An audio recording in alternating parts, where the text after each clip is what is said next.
Gente, a palavra que eu quero ministrar para você aqui nessa noite, talvez muito do que eu vá dizer aqui para você é muito mais uma palavra preventiva do que algo que tem exatamente a ver com você. Talvez você que esteja assistindo pela internet, se você não é membro da Nova, se você não acompanha a Nova há muito tempo, pode ser que muito daquilo que a gente fale aqui se encaixe em muito daquilo que você tem visto e até mesmo vivido. Mas para a maioria de nós que já somos membros da Nova há algum tempo, é uma palavra muito mais preventiva. E eu quero falar para você sobre autenticidade. Autenticidade. Sermos pessoas autênticas. Isso dentro da igreja, às vezes é uma coisa difícil de se ver. Autenticidade. E o título dessa mensagem é Autenticidade, o segredo da vida transformada pela graça.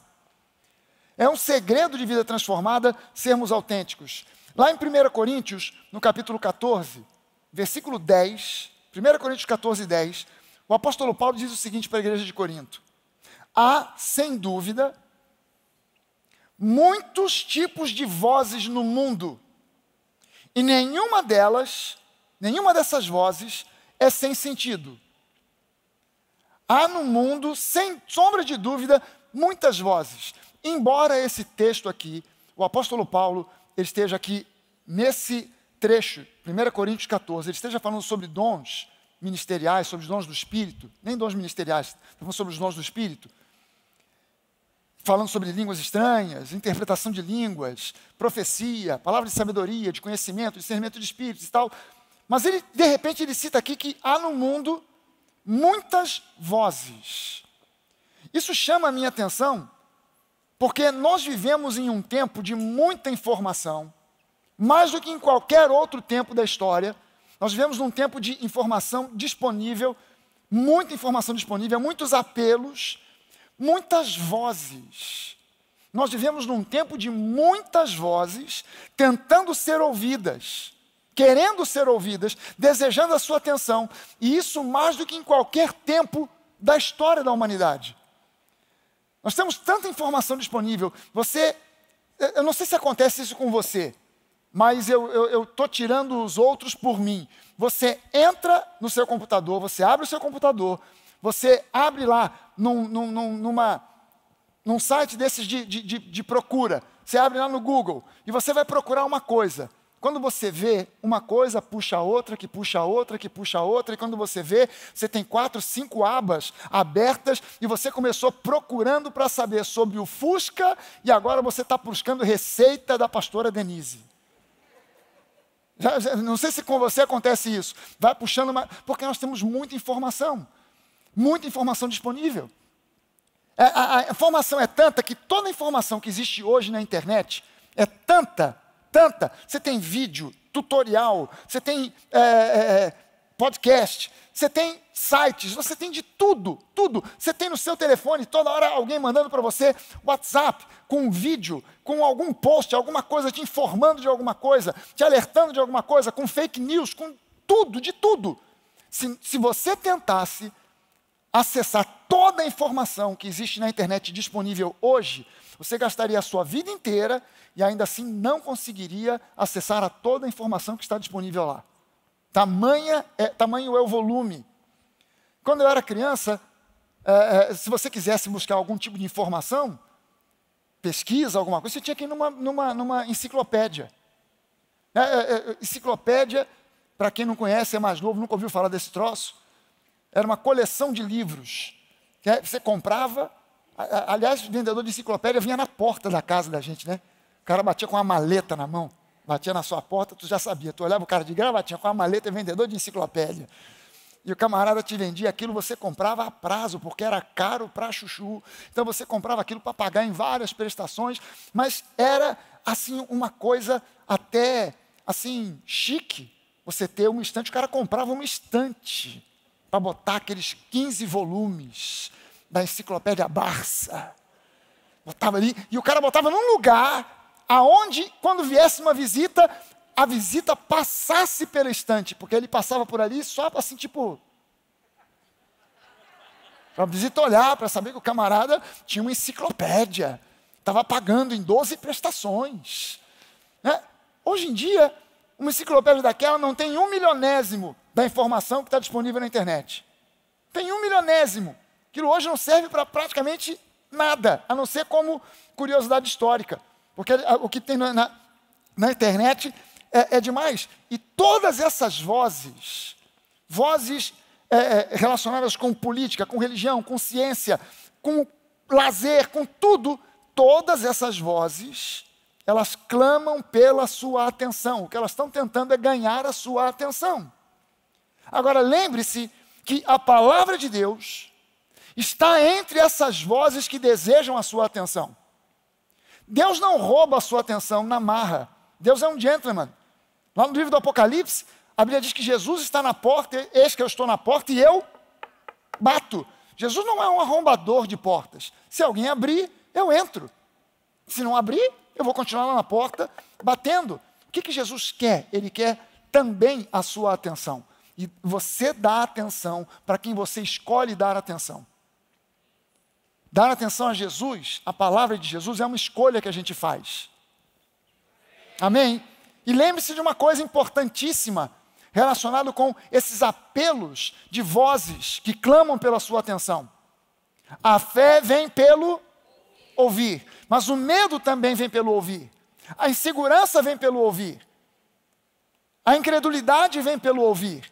E o que não falta no meio dessas informações é informação falsa, é fake news, é informação mentirosa. O que não falta é isso.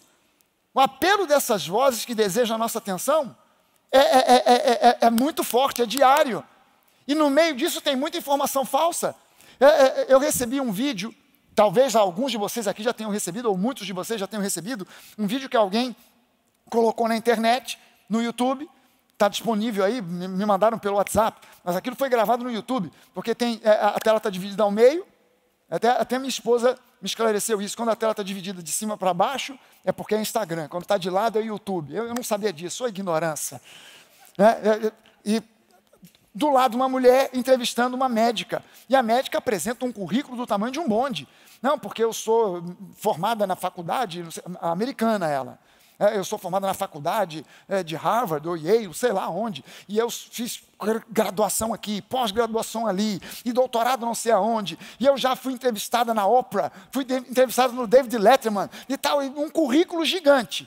E, em suma, o que ela diz nessa entrevista é que essa vacina que está sendo feita contra o Covid, há vários lugares fazendo vacina, na China, na Inglaterra, no Brasil, em vários lugares, mas todas elas estão usando a mesma técnica.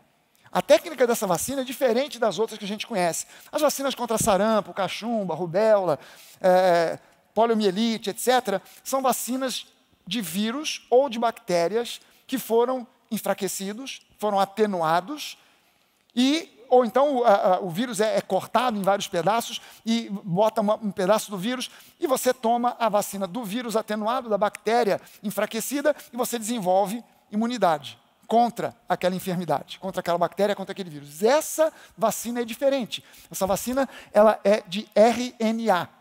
O vírus é um bolo de RNA envolto por uma capa de gordura. Por isso que quando você lava a mão com sabonete, o sabonete tira a gordura, acaba com o vírus. Você passa o álcool também é desengordurante, acaba com o vírus. E essa vacina é de RNA. Então eles pegam o RNA, tiram um pedaço do RNA, e ela é muito mais barata de ser feita, muito mais simples e muito mais rápida de ser feita, porque você pega a porção do RNA do vírus, faz agora, você só precisa de um vírus. Para as outras vacinas tradicionais, você precisa de milhões e milhões e milhões de vírus e milhões de bactérias. Para essa, você só precisa pegar um vírus, tira um pedaço do RNA e faz cópias, como se fossem xerox, cópias xerox. E a partir disso, você faz a vacina. Então, a técnica é muito mais barata, muito mais rápida e com uma eficácia muito boa. E aí, essa senhora, que diz que é médica, diz que essa vacina, por ser de RNA, o RNA vai entrar na sua célula e vai alterar o DNA do seu corpo. E você vai virar um monstrengo. Porque vai alterar o seu DNA. Qualquer estudante de medicina, no primeiro ano da medicina, aprende e sabe que RNA não tem força ou capacidade para mudar o DNA. Mas quando você ouve, você não é médico, você é leigo, você nunca passou pelos bancos da faculdade de medicina, ouve aquilo ali, foi uma médica com um currículo desse tamanho que falou, vai alterar o meu DNA, não vou tomar essa vacina, é o diabo falando com você. Aí o cara diz, não, mas toma cuidado com a vacina da China. A vacina da China é tão segura quanto qualquer outra. Há um monte de fake news aí, porque a vacina da China, a vacina da China. Outro dia eu vi uma reportagem mostrando que 47% das pessoas, apenas da população verificada, disse que tomaria a vacina da China. Então 60 e pau por cento da população diz, não, da China eu não tomo. Gente, se a vacina for da Inglaterra, dos Estados Unidos, da China ou de Nova Iguaçu, eu vou tomar.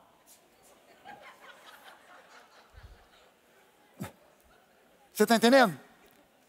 Mas bota na sua cabeça o seguinte,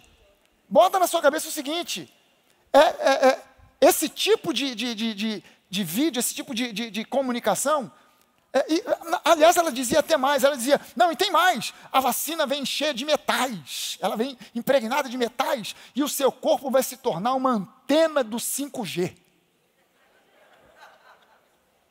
Você já imaginou? Para que uma antena do 5G? Porque aí a CIA vai saber onde você anda. O Xi Jinping, lá na China, vai saber, olha aí, ó, a pastora Denise Fragaz está indo ao banco.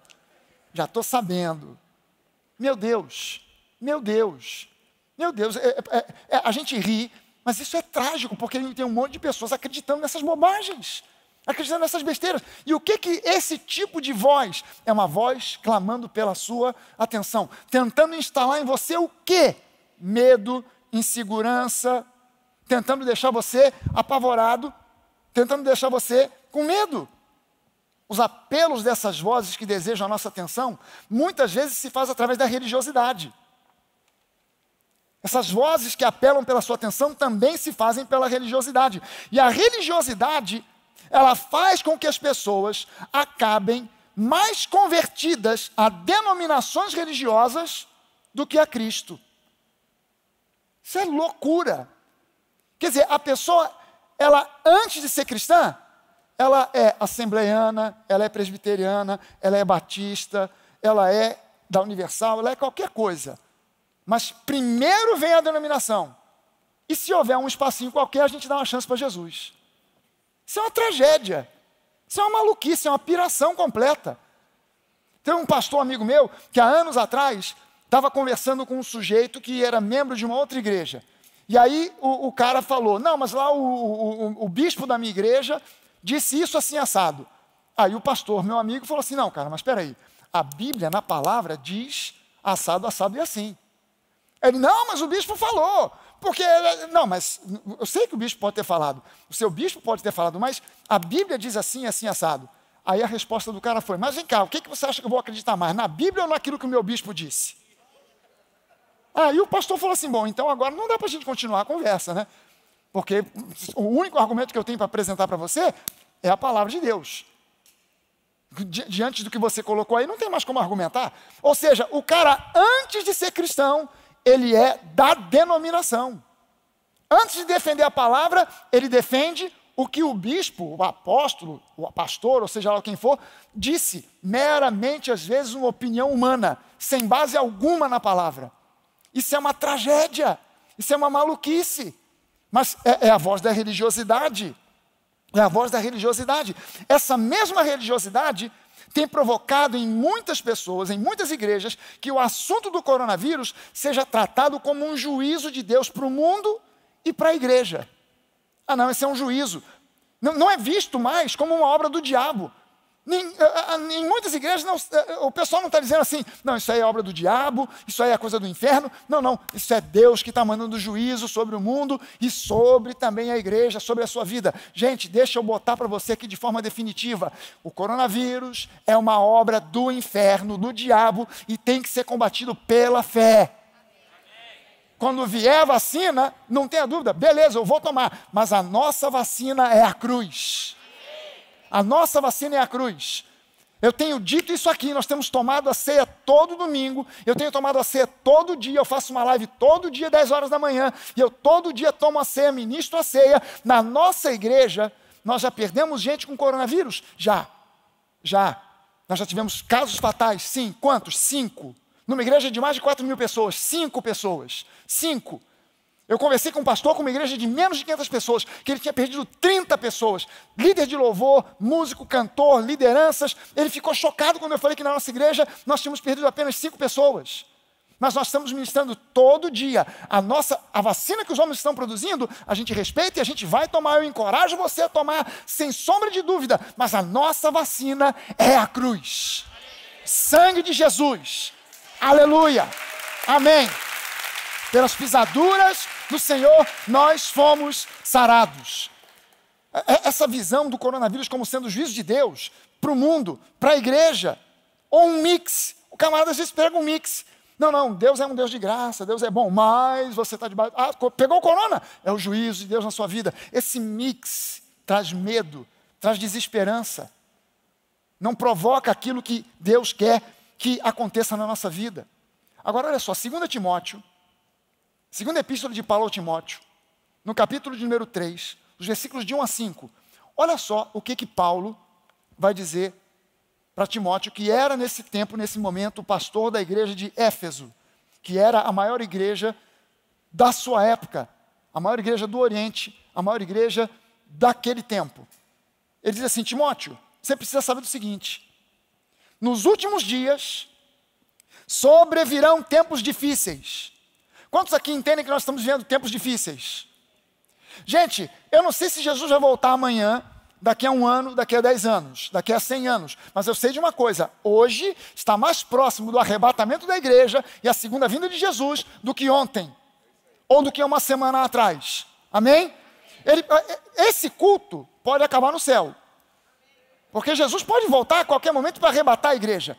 A segunda vinda para julgar o mundo é posterior, mas Jesus pode arrebatar a igreja a qualquer momento. Eu não sei quando vai ser isso, e não estou preocupado com isso. Mas eu sei que nós estamos mais próximos do fim dos tempos do que nós estávamos ontem, do que estávamos no ano passado. E ele diz: Timóteo, você precisa saber disso. Nos últimos dias sobrevirão tempos difíceis, pois os seres humanos serão egoístas, pão duros, avarentos, orgulhosos. Outras versões falam jactanciosos, presunçosos, arrogantes, blasfemadores, desobedientes aos pais, ingratos, irreverentes ou ímpios. Essa irreverência aqui não é alguém que entra na igreja de forma descontraída, cumprimentando todo mundo. Ora, rapaz, você está na igreja. Como é que você entra na igreja assim, falando alto, de chinelo, de bermuda? Não é isso. Essa irreverência aqui são as pessoas do mundo fazendo pouco caso da sua fé. Ah, você é crente, é? Está dando dinheiro para pastor agora? Virou trouxa? Virou otário? Isso é o mundo fazendo esse tipo de comentário. Aí no versículo 3 ele continua dizendo: sem afeição natural, ou desafeiçoados. A palavra que aparece aqui no grego se refere a um termo que é storge, aestorgeu. O prefixo a é um prefixo de nulidade. E storge é um amor de afeição. Sabe aquela coisa em família? A afeição do pai, da mãe pelo filho, a afeição do filho pela mãe, pelo pai, demonstração de carinho, de afeição, do marido com a esposa, da esposa com o marido. Sabe o que é isso? Essa coisa de família? Ele está dizendo: no final dos tempos, os homens serão desafeiçoados, nem para a família eles vão estar dando bola. Implacáveis, ou seja, sem misericórdia, implacáveis, caluniadores, sem domínio de si, cruéis, inimigos do bem, traidores, atrevidos, convencidos. Há uma versão que diz infatuados, é um termo mais difícil de compreender, mas infatuado significa convencido, orgulhoso. Já conheceu uma pessoa convencida?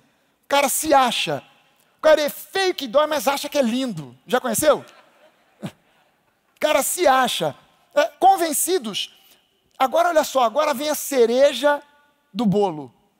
Ele termina isso aqui dizendo o seguinte: mais amigos dos prazeres do que amigos de Deus, tendo forma de piedade, tendo aparência de cristão, tendo aparência e jeitão de crente, tendo a aparência de quem tem o caráter divino, mas negando-lhe o poder. Você reparou que ele vem falando de... ele fala, os homens, a humanidade, o mundo, beleza, infatuados, arrogantes, implacáveis, isso e aquilo. De repente, ele insere um contexto da igreja no meio dessa história. E até dentro da igreja, Timóteo, porque muitos terão a aparência, forma de piedade, aparentando serem crentes para valer, aparentando serem cristãos, mas vão negar o poder de Deus. E aí ele diz, fica longe destes também. Fica longe dos arrogantes, fica longe dos implacáveis, mas fica longe dessa turma aqui também. Agora, a pergunta que eu quero fazer para você é, que poder é esse que Paulo prevê que os religiosos negariam no final dos tempos? Porque, de imediato, quando a gente pensa o poder de Deus, eles vão começar a dizer que Deus não tem poder para curar, que Deus não tem poder para transformar vidas, que Deus não tem poder para prosperar, ou qualquer coisa desse tipo. Mas eu garanto para você que não é isso que ele está dizendo. Não é isso que ele está dizendo. Aqui, nesse contexto, não tem nada a ver com isso. Eu quero que você entenda que a resposta para entender que poder é esse que ele está dizendo, que os religiosos vão negar no final dos tempos, a resposta para isso está na própria palavra. 1 Coríntios 2, de 1 a 5, Paulo escrevendo para a igreja de Corinto, ele diz assim, irmãos, quando eu estive com vocês, anunciando a vocês o mistério de Deus, anunciando o mistério de Deus. Esse termo, o mistério de Deus, quando você vai numa outra versão, por exemplo, na Almeida, versão Almeida atualizada, ele diz, quando eu estive aí anunciando o testemunho de Deus. Na Bíblia judaica, que é uma Bíblia que os judeus messiânicos usam, que foi traduzida para o hebraico e do hebraico para o português, na Bíblia judaica, diz assim, eu estive aí anunciando a vocês a verdade divina anteriormente ocultada. O que é a verdade divina anteriormente ocultada? É claro que Paulo está falando sobre algo do Antigo Testamento, algo anteriormente ocultado. O que estava oculto no Antigo Testamento e que foi revelado no Novo Testamento? A graça de Deus. A graça de Deus. No Antigo Testamento o que foi revelado foi a lei. Mas Jesus, ele veio e revelou a graça. Então ele diz, quando eu estive aí, pregando para vocês a respeito daquilo que foi velado para o povo da antiga aliança, mas que foi revelado a nós. Aí ele continua dizendo o seguinte, eu não fiz isso com ostentação de linguagem ou de sabedoria, porque decidi nada saber entre vocês, a não ser Jesus Cristo e este crucificado.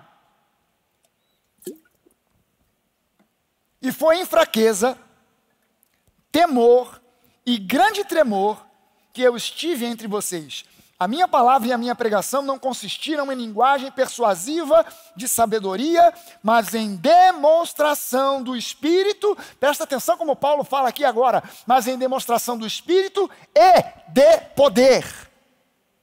Você reparou que Paulo, quando a gente pensa aqui, Paulo falando, a minha presença entre vocês não foi com linguagem de sabedoria, mas em demonstração do Espírito e de poder. Você reparou que Paulo botou o Espírito de um lado e o poder de outro, falou de duas coisas separadas? Porque quando a gente lê desatentamente, a gente pensa que demonstração do Espírito seria demonstração do poder do Espírito Santo. Cura, libertação, expulsão de demônios, etc. e tal. Também é isso. Mas entenda só o seguinte, ele separou duas coisas aqui. Demonstração do Espírito e demonstração de poder. Há duas palavras no grego para poder. Uma é dunamis. Dunamis é poder mobilizador. É poder que move montanhas. Dunamis é a palavra que no grego dá origem no português a palavras como dinamite, dínamo. É algo que move, é poder explosivo. Mas há uma outra palavra que é exousia. E exousia é autoridade. Autoridade. Exousia é o poder que um guarda de trânsito tem para simplesmente estender a mão e um caminhão de 20 toneladas frear e parar. Ele não tem força para parar aquele caminhão de 20 toneladas, mas ele tem exousia, dado a ele pelo Estado, pelo governo. Então o uniforme dele indica que ele é a autoridade que pode parar aquele caminhão com um sinal da mão. Não é que ele tenha força, poder, dunamis para isso, mas ele tem exousia para isso. Paulo separou aqui, eu estive entre vocês com demonstrações do Espírito, palavras de sabedoria, palavra de conhecimento, palavra profética, discernimento de espíritos e demonstração de poder, exousia. Uma autoridade. Ele separou aqui essas duas coisas. Aqui a gente começa a ter já uma noção do que é que Paulo está falando para Timóteo, quando ele fala que no final dos tempos a religiosidade negaria, teria a aparência de crente, a aparência de cristão, negando, entretanto, o poder.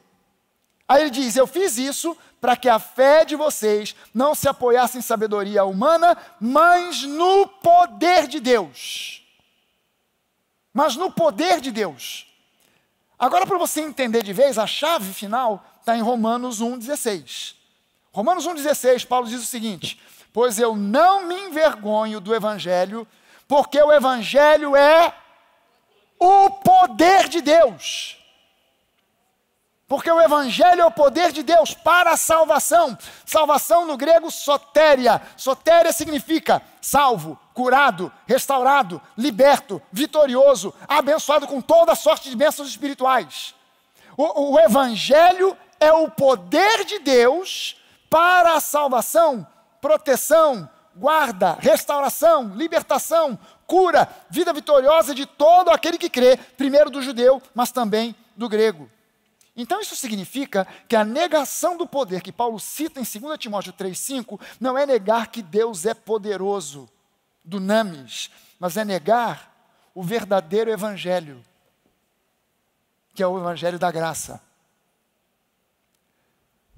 Pregue religiosidade, pregue legalismo, e você será convidado para pregar em um monte de lugares, você será divulgado, você será adulado, você será celebrado.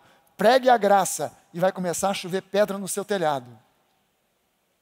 Por quê? Porque nos últimos tempos, você prega a graça e a religiosidade range os dentes.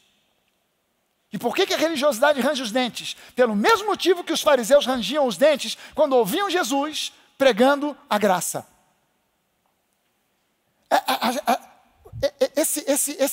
Esse texto de Paulo fala para nós, na verdade, que o que vai ser negado no final dos tempos é o verdadeiro evangelho, o evangelho da graça, onde a gente encontra poder real para a salvação de todo aquele que crê. Quanto mais a gente se aproxima do fim dos tempos, mais nós vemos o surgimento de outros evangelhos que não são o evangelho. O evangelho genuíno, o evangelho puro, o evangelho da graça do Senhor Jesus. Vão surgindo outros. Paulo, no seu tempo, já viu surgir outros evangelhos que não aquele que ele pregava. O evangelho que Paulo pregava era o evangelho da graça. Mas Paulo viu surgir, por exemplo, o evangelho do legalismo. Os judaizantes. Os judaizantes eram um grupo de judeus que se diziam convertidos, mas que iam nas igrejas e diziam, o quê? Vocês se converteram a Jesus? O apóstolo Paulo é que levou vocês a Jesus? Mas vocês não estão cumprindo a lei de Moisés? Ah, vocês não são salvos coisa nenhuma. Jesus é o Messias, Jesus é um cara bacana, muito legal, mas se você não obedecer a lei, não conhecer a lei e obedecer a lei e guardar as tradições judaicas, você não é salvo. Paulo então escreve aos Gálatas, descendo a lenha nesses caras. Esses caras estão querendo arruinar com a vida espiritual de vocês, trazendo sobre vocês um peso, o peso da lei, trazendo sobre vocês legalismo. Esqueçam esses caras, eles são falsos profetas, tudo isso é mentira. Mas eram vozes tentando ganhar a atenção das igrejas. Não, se você não está guardando a lei, se você não obedece à lei, você está por fora, você não é salvo coisa nenhuma. Paulo viu o surgimento do evangelho do misticismo. Os gnósticos eram um grupo de homens que diziam, nós temos a gnose. Gnose é a palavra grega que significa conhecimento. Nós temos um conhecimento secreto que foi passado direto para nós por Jesus. Ninguém tem, só nós temos. Paulo é um mentiroso, Paulo é um falso profeta. Nós é que temos, mas nós não podemos pregar isso na igreja para todo mundo. É um conhecimento secreto. Se você quiser, você tem que passar pelo nosso ritual de iniciação. E você não vai receber tudo numa tacada só. Você vai em níveis, recebendo para conhecer. E o gnosticismo era um evangelho esotérico, místico, que misturava uma porção de coisas. Paulo conheceu esse evangelho místico. A gente hoje tem os herdeiros daqueles que ainda continuam pregando o evangelho legalista, daqueles que ainda continuam pregando o evangelho do misticismo, ao ponto de, em muitas igrejas, as pessoas valorizarem mais um saco de sal grosso do que o nome de Jesus. Isso é uma tragédia. Isso é uma tragédia. Para o cristianismo, para o nome de Jesus, isso é uma tragédia. Nós já vimos o surgimento de outros evangelhos também. O evangelho intelectualizado. Como eu vi algumas pregações, me lembro de recém-convertido, eu vi algumas pregações de um evangelho intelectualizado. Você sai da igreja e fala assim, rapaz, o pastor, que cara culto. Sabe, mas o que ele pregou? Ele pregou. Foi uma coisa assim. Não, mas me explica. Como explicar? Não, mas o tema foi assim, aquela...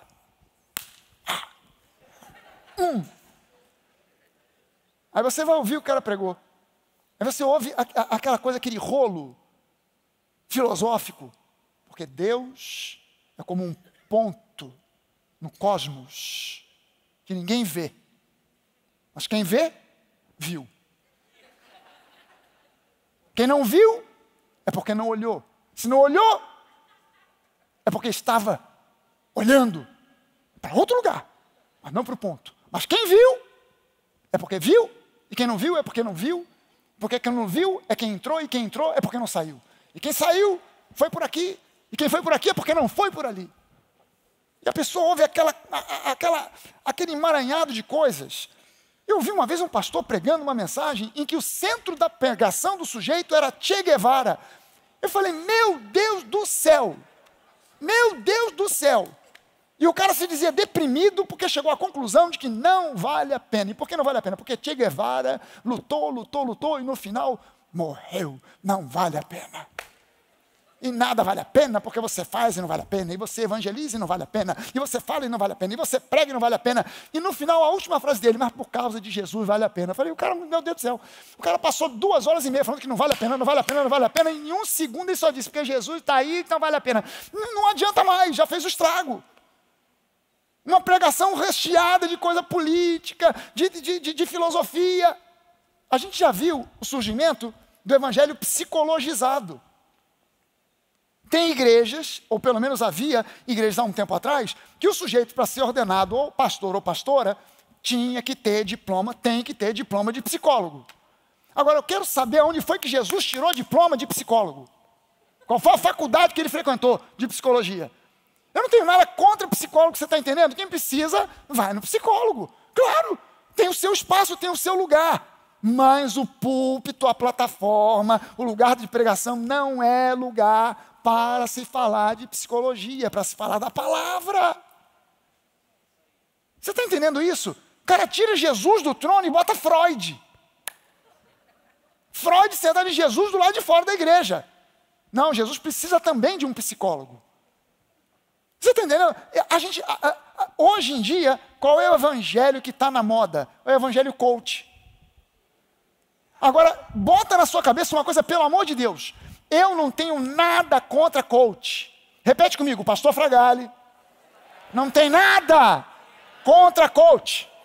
Quem é coach, quem faz curso de coach, quem dá curso de coach, quem é coach, não quero saber, não tenho nada contra, nada. O que me atrapalha a vida, o que me deixa confuso, é quando eu vejo um pastor que vai fazer curso de coach e ele volta para a igreja pensando que coach é o evangelho.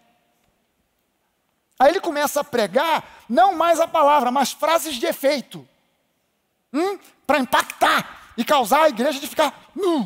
E o cara quer causar. O cara não quer ver vida transformada, ele quer causar. Eu vi um cara subir numa plataforma, eu vi um camarada subir numa plataforma de uma igreja para dizer a seguinte frase: quando alguém fala mal de você, quando alguém te persegue por causa de não sei o quê, você tem que mandar a pessoa assim, em nome de Jesus. Usou aquela palavra que começa com F.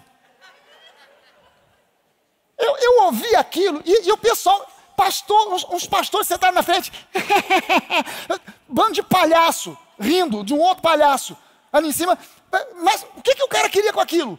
Causar, para todo mundo ficar, isso vai bombar no YouTube, isso vai bombar na internet. Meu irmão, pelo amor de Deus, a igreja do Senhor Jesus está ficando doida, está perdendo o rumo. E o problema é que esses evangelhos giram em torno do homem, onde Jesus, Deus, o Espírito Santo são meros coadjuvantes, e o centro de tudo é a força humana. Aonde se coloca a força humana como centro de tudo, sempre vai se levar ao legalismo, vai levar à decepção, ao esgotamento. Sempre, não é de vez em quando, é sempre.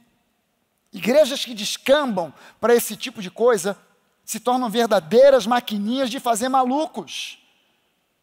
Eu fico impressionado de ver de coisas que saem de certos púlpitos querendo idiotizar o povo. E as pessoas parecem que recebem aquilo de bom grado.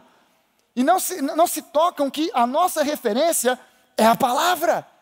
É a palavra. E nós não fomos chamados para sermos idiotizados. Nós fomos chamados para sermos assemelhados a Jesus. Para sermos assemelhados a Ele. Gálatas, capítulo 1, os versículos 6 e 7. Paulo diz assim para os Gálatas: eu estou muito surpreso em ver que vocês estão passando tão depressa daquele que os chamou na graça de Cristo para um outro evangelho, o qual na verdade nem é outro. Porém, há alguns que estão perturbando vocês e querem perverter o evangelho de Cristo. Paulo usa duas palavras diferentes aqui para outro. Eu estou admirado de ver que vocês estão passando daquele que chamou vocês para o evangelho, para a graça, que chamou vocês na graça de Cristo, para um evangelho, para um outro evangelho, héteros.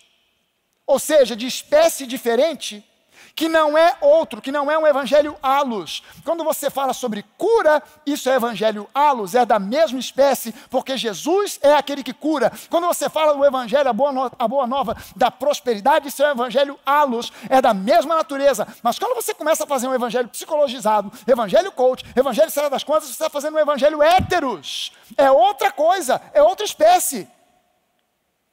E Paulo diz: eu fiquei admirado que vocês estão recebendo isso aí de bom grado, tão rápido, passando de uma coisa daquele que chamou vocês na graça, para agora aceitar a imposição da lei sobre vocês. É impressionante, mas depois de tanto tempo de existência da igreja do Senhor Jesus, ou seja, mais de 2000 anos, por incrível que pareça, ainda temos um evangelho embasado na lei, embasado em outras coisas, pensamentos humanos sendo divulgados por aí. Aquela mensagem, às vezes, mix, que mistura lei com graça, coisa que Paulo tão ferozmente combateu. Impressionante isso. O evangelho da lei, bota isso na sua cabeça. O evangelho da lei é uma apostasia do fim dos tempos. É uma apostasia do fim dos tempos, que tenta nos rebaixar da condição de filhos amados para a condição de servos e servos inúteis. Você sabe que Jesus fala de servos inúteis e servos fiéis? Não é isso que a Bíblia diz, que Jesus fala? Pode entrar aqui no gozo do teu pai, servo bom e fiel. E o outro, servo inútil. O que é o servo inútil? O que é o servo fiel? O servo inútil é aquele que gasta e se desgasta para divulgar, para promover e trabalha em cima do evangelho da lei, que não é evangelho coisa nenhuma. Ele está praticando uma inutilidade. Por que é inútil? Porque a lei caducou. O fim da lei é Cristo. O que é o servo bom e fiel? É aquele que divulga a graça. É aquele que divulga a graça. O legalismo, ele quer rebaixar você da condição de filho amado para a condição de um mero servo. E você acaba se tornando, na verdade, um servo inútil. Por quê? Porque você se torna servo de homens e de sistemas. sistemas religiosos legalistas são obra do inferno. São obra do inferno. Onde você encontra sistemas que botam o peso da lei. Não, você tem que obedecer a Deus. Não, você tem que fazer isso. Você tem que fazer aquilo, você tem que jejuar. É porque você não está alcançando vitória, porque você não jejua, porque você ora pouco, porque você não lê a Bíblia, porque você ainda não está sendo alguém envolvido aqui, nisso ou naquilo. Gente, sistemas religiosos são uma obra do inferno que acabam conduzindo o homem para a decepção, para o esgotamento, para a depressão, deixando o cristão confuso, ineficaz, quando não paralisado e inativo.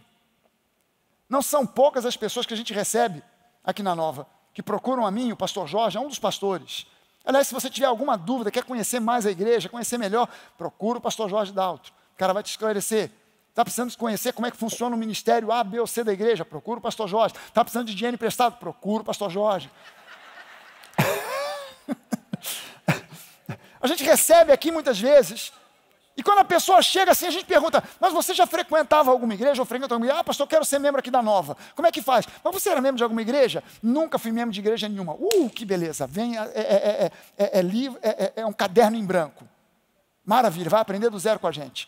Mas quando a pessoa chega e diz assim, já sou membro há 20 anos da igreja tal, vai dar um trabalho danado. Porque para desconstruir tudo que foi ministrado durante anos de errado, para agora colocar o correto no lugar, é uma trabalheira do tamanho de um bonde.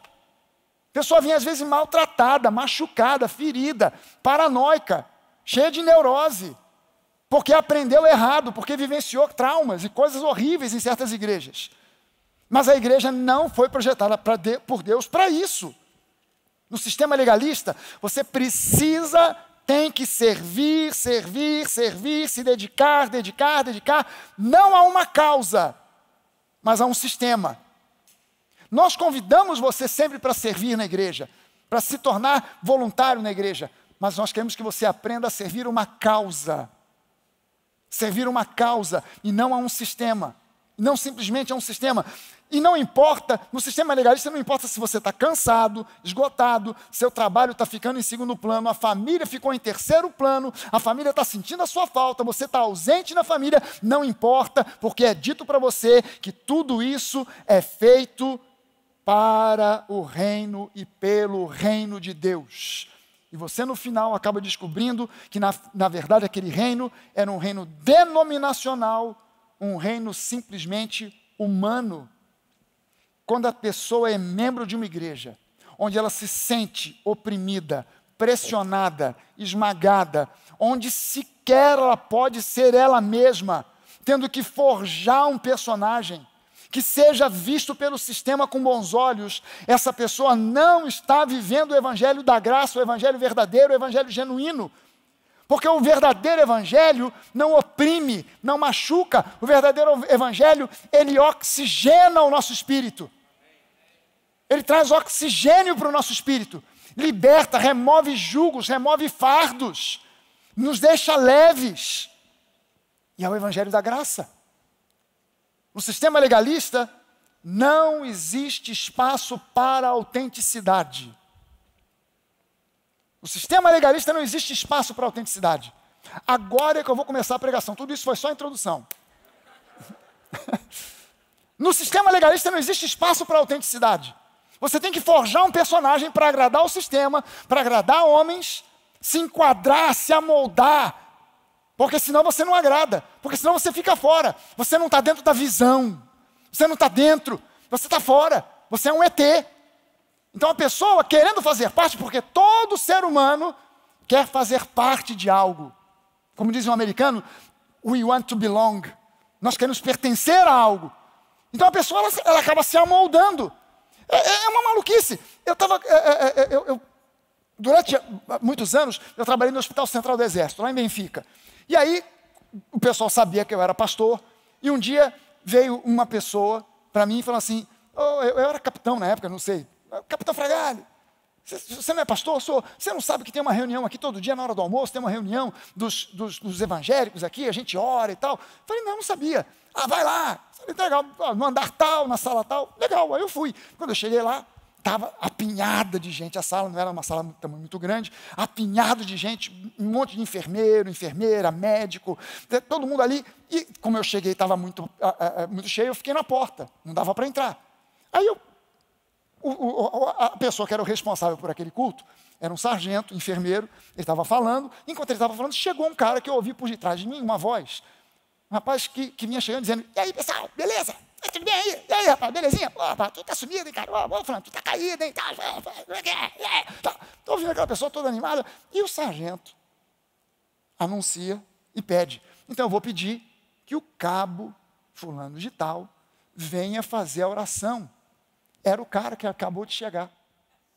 Aí ele, opa, me chamou, dá licença aí, beleza, aí, tudo bem, tá, beleza. Aí chegou lá na frente e foi orar. Senhor, meu Deus e meu Pai. Eu falei, ué, mudou o cara?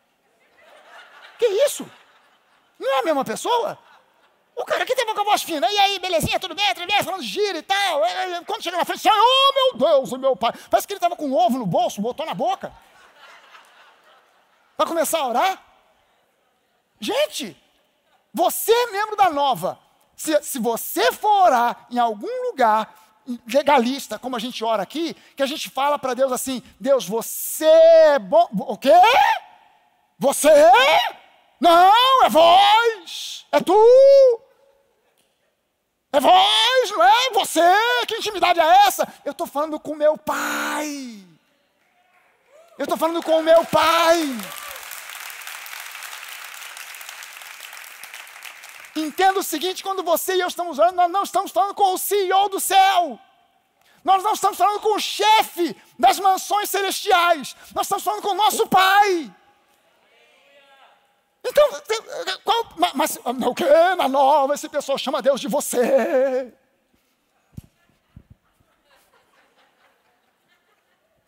Cara, alguém me mandou pelo WhatsApp um post.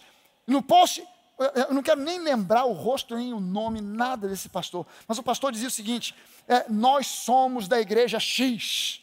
E nessa igreja, nessa denominação, nós não aceitamos mulher de batom, mulher maquiada, de brinco, cabelo pintado, homem de bermuda, chinelo jovem, com correntes, tatuado. Falei, tá maluco? Tá doido o camarada de botar um troço desse? Quem quiser pode procurar outra igreja, tem igrejas hoje, aí que pintada de parede de preto, e tem igreja aí que bota latão de óleo no altar.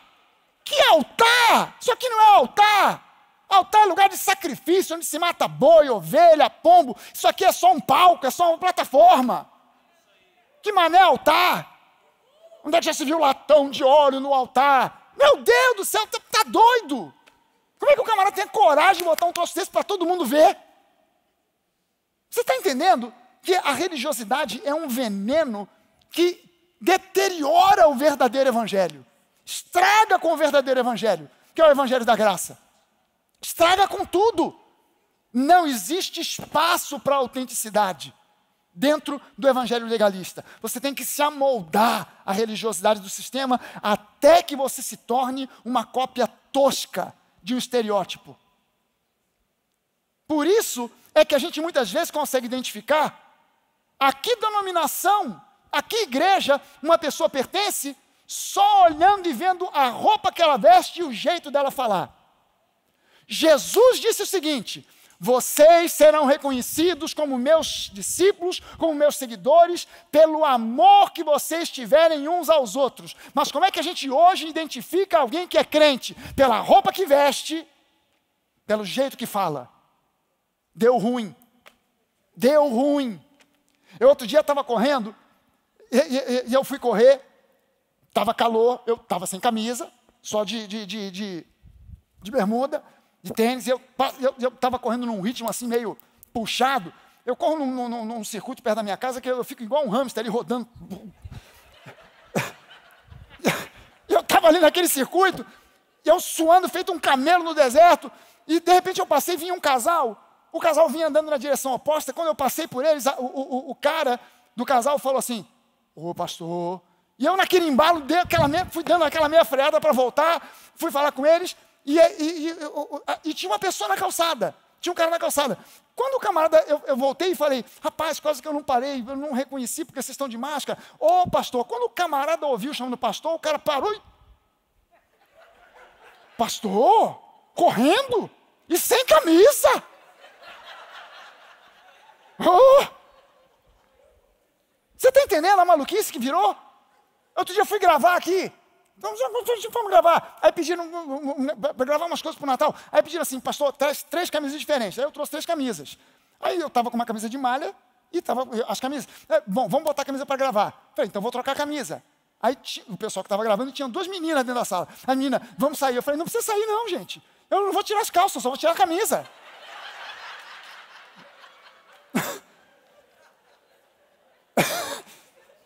Vou ficar pelado não, gente. Só vou tirar a camisa e botar outra. Mas não, já imaginou ver um pastor? Eu não sei se estavam com medo de se apaixonar, não sei o que é, mas...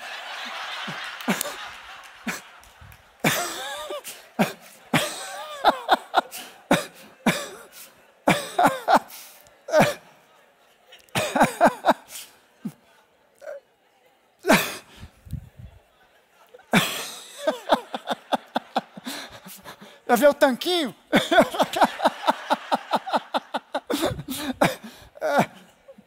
Olha só o que diz 2 Coríntios 3, 17 e 18.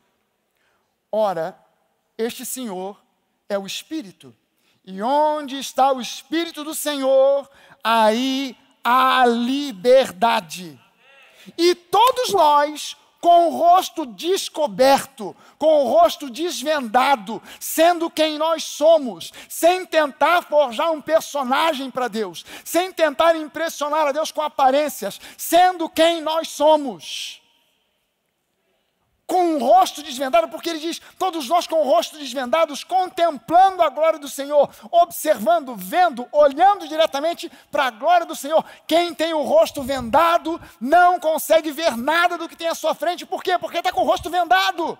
Tem um véu, tem uma cobertura, tem um bloqueio, tem uma barreira. Mas Deus diz, com os olhos, com o rosto desvendado, sem véu, sem tentar forjar um personagem. Eu me apresento a Deus como eu sou. Eu subo nessa plataforma e eu sou quem eu sou aqui. Eu não sou alguém aqui e lá fora é outra pessoa diferente. Eu não preciso me esconder de ninguém. Quando eu estou correndo, quando eu estou no shopping, quando eu estou em qualquer lugar, porque aquilo que eu sou aqui, eu sou no shopping, eu sou na rua, eu sou em qualquer lugar. Mas há pastores que forjam um personagem e vivem fugindo de todo mundo, porque se virem quem ele é realmente, sem o véu, dá ruim. É impossível Deus transformar você se você se apresenta a Ele com um véu. Deus só consegue transformar quem se apresenta a Ele com o rosto desvendado. Quando você chega para Deus com sinceridade para dizer, Deus, esse é quem eu sou. Eu tenho essa falha, eu tenho aquele defeito, eu sou assim, mas eu sei que eu sou teu filho amado. Eu tenho gênio explosivo, eu tenho esse defeito no meu caráter, eu tenho esse problema, essa mania, esse vício, eu sou homossexual, ou sei lá o quê. Você se apresenta como você é. E Deus, o religioso não entende isso. O religioso não consegue entender isso. Por isso ele tenta moldar as pessoas por força e por jeito e violência humana. Porque ele não confia que o Espírito Santo vai transformar aquela pessoa. Ah, não é possível que esse cara vai mudar. Olha só o jeito dele, olha a maneira dele se vestir, olha a maneira dele falar, olha a maneira dele se comportar. Ele tem esse problema, aquele problema, mas eu vou dar um jeito nele. Deixa Deus ser Deus. Deixa Deus ser Deus. Deixa Deus trabalhar. Deixa Deus operar. Deixa que Deus é quem transforma. Sabe, a palavra diz para nós lá em Efésios 4, a partir do versículo 11, que Deus concede à igreja os dons ministeriais, apóstolos, profetas, pastores, evangelistas, mestres, com a finalidade de que o corpo de Cristo cresça, amadureça e se torne semelhante a Jesus. Não é por força, não é por violência. Nós os pastores, nós os ministros da palavra, a gente ministra a palavra. Quem faz a obra de transformação na sua vida é Jesus. É o Espírito Santo, não sou eu. Não é o pastor Jorge, não é nenhum dos pastores. É o próprio Espírito. Nossa responsabilidade é ministrar a palavra. Você ouve, e a voz a qual você dá ouvidos vai transmitir um impacto no seu espírito. Há muitas vozes clamando pela sua atenção. Mas a palavra de Deus é uma voz que chama, clama pela sua atenção. E é bom que você dê prevalência à palavra, para que você seja transformado. Fora da autenticidade não há espaço para transformação genuína. E tudo o que resta é hipocrisia. Tudo o que resta é hipocrisia. Para a gente fechar, Gálatas, capítulo 2, os versículos de 11 a 21. Paulo diz o seguinte: quando, porém, Cefas, ou seja, o apóstolo Pedro, veio a Antioquia, resisti-lhe face a face, porque havia se tornado repreensível.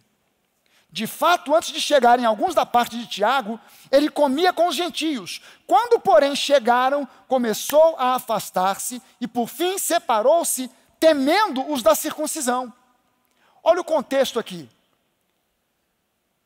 Paulo começa a pregar o evangelho para os gentios, um monte de gentio começa a se converter, igrejas de gentios, ou seja, não judeus, começaram a pipocar em vários lugares. Os discípulos de Jesus, os apóstolos, liderados por Tiago, que era irmão mais novo de Jesus, irmão por parte de mãe, porque Maria e José, depois que Jesus nasceu, tiveram filhos e filhas, a Bíblia diz isso. Pastor, não sabia, a Bíblia diz. Diz que José não conheceu Maria, conheceu no sentido conhecer, até o nascimento de Jesus, mas depois viveram uma vida de marido e mulher normal, como qualquer casal, e tiveram filhos e filhas. Tiago era um irmão de Jesus, por parte de mãe, que era incrédulo, só se converteu depois que viu Jesus ressuscitado, e se tornou o líder da igreja de Jerusalém. E aí Tiago, ouvindo essa notícia, falou: mas espera aí, a salvação não é só para os judeus? Tem gentios se convertendo? Pedro, vai até lá, visita essas igrejas, depois volta e conta para nós o que está acontecendo. Aí Pedro vai. Você se lembra da história de Cornélio, a conversão de Cornélio, centurião Cornélio? Capítulo 10 de Atos. Pedro está na casa de um sujeito chamado Simão, xará dele, porque o nome de Pedro era Simão, xará dele. Ele estava no terraço da casa orando e Deus deu para ele uma visão. Ele teve um arrebatamento dos sentidos, um êxtase. E ele viu um lençol, e nesse lençol desciam animais, e a voz de Deus dizia assim: Pedro, mata e come. Qual foi a resposta de Pedro? De jeito nenhum. Quantas vezes Deus falou com ele para ele matar e comer? 3 vezes. E 3 vezes Pedro disse não. Talvez ele tenha pensado: Deus tá querendo me testar. Não, eu não sou bobo, não cai nessa aí, isso é pegadinha do malandro. Não vou cair nessa não. Não como de jeito nenhum, porque eram animais impuros, ou seja, não era ovelha, não era um pombo, era um animal impróprio para o sacrifício, que o judeu não poderia comer, não era comida kosher. Então ele dizia: não mato, não como de jeito nenhum. Mas quando ele chegou lá em Antioquia, conheceu Paulo e as igrejas que Paulo, os convertidos de Paulo que eram gentios, Paulo diz aqui que Pedro começou a comer com os gentios. Não é simplesmente o que comer. O fato daquela época de um judeu sentar para comer com um gentio, ele não fazia isso de jeito nenhum. Não é nem comer junto, eu nem sento junto para comer, porque o cara não é judeu, como eu sou. Então eu nem sento para comer com ele. Pedro não só sentou, como começou a comer. Aquilo que ele disse para Deus lá atrás, em Atos 10, de jeito nenhum. Agora ele sentou e comeu. Provou carne de porco, pernil, bacon. Se eu soubesse antes. Esse tal de bacon, rapaz, isso é demais. Me dá mais um pedacinho aí. Esse aí que está bem fritinho, esse aí, passa aqui. Rapaz, isso dá um sabor diferente, até na pipoca fica bom. Eu gostei desse negócio e tal. E ele tá comendo. Aí chegou o pessoal, Tiago, que também não era bobo nem nada, mandou Pedro na frente, mas mandou uma comissão depois. Quando a comissão chegou, Pedro levantou da mesa. Olha o sabão que Paulo passou em Pedro. Dá só uma olhada. Versículo 13. E também os demais judeus se fizeram hipócritas, juntamente com ele, Pedro, a ponto de o próprio Barnabé ter se deixado levar pela hipocrisia deles. Quando, porém, vi que não procediam corretamente, segundo a verdade do Evangelho, mas se comportavam segundo o estereótipo da lei, do legalismo, quando vi que não se comportavam segundo a verdade do Evangelho, eu disse a Pedro, na presença de todos: Pedro, se você que é judeu, vive como gentio e não como judeu, por que quer obrigar os gentios a viverem como judeus? Nós, judeus por natureza, e não pecadores dentre os gentios, sabendo contudo que o homem não é justificado por obras da lei, e sim mediante a fé em Jesus Cristo, também temos crido em Cristo Jesus, para que fôssemos justificados pela fé em Cristo, e não por obras da lei. Pois por obras da lei, ninguém será justificado. Mas se nós, procurando ser justificados em Cristo, fomos também achados pecadores, será que isso significa que Cristo é ministro do pecado? De modo nenhum, porque se volto a edificar aquilo que destruí, a mim mesmo constituo transgressor. Porque eu, mediante a própria lei, morri para a lei, a fim de viver para Deus. Eu estou crucificado com Cristo, logo já não sou eu quem vive, mas é Cristo que vive em mim, e esse viver que agora tenho na carne, eu vivo pela fé no Filho de Deus que me amou e se entregou por mim. Não anulo a graça de Deus, pois se a justiça é mediante a lei, segue-se que Cristo morreu em vão. Isso aqui foi o que Paulo falou para Pedro. Foi o sabão que Paulo passou em Pedro. Quando nós somos autênticos, presta atenção nisso. Quando nós somos autênticos, nós podemos desagradar pessoas, denominações, doutrinas de homens, a religiosidade, o legalismo, mas é aí que Deus trabalha em nós e nos transforma. É só aí que Deus trabalha em nós e nos transforma. O legalista não entende isso. Ele não consegue entender isso. Veja só o seguinte, foi Jesus quem disse, Mateus 11, 28, venham a mim,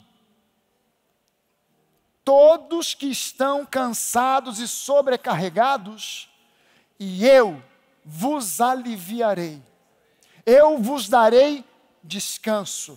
Tomem sobre vocês o meu jugo, e aprendam de mim, porque eu sou manso e sou humilde de coração. E vocês acharão descanso para a sua alma, porque o meu jugo é suave e o meu fardo é leve. Lembre-se que Jesus aqui estava dizendo isso para judeus que seguiam a Torá. Jesus não estava falando isso aqui para gregos, não estava falando isso aqui para romanos, para gente que não conhecia Moisés. Ele estava falando isso para pessoas, para judeus que seguiam a Torá, que seguiam os mandamentos, que seguiam as tradições do judaísmo. Gente humilde e simples, mas que buscava e que achava que para agradar a Deus teriam que seguir as tradições, os mandamentos. Essas eram as pessoas que estavam cansadas, sobrecarregadas, oprimidas pela lei. E Jesus disse para elas, vocês estão cansados? Venham a mim, porque eu sou a graça, e eu darei a vocês descanso.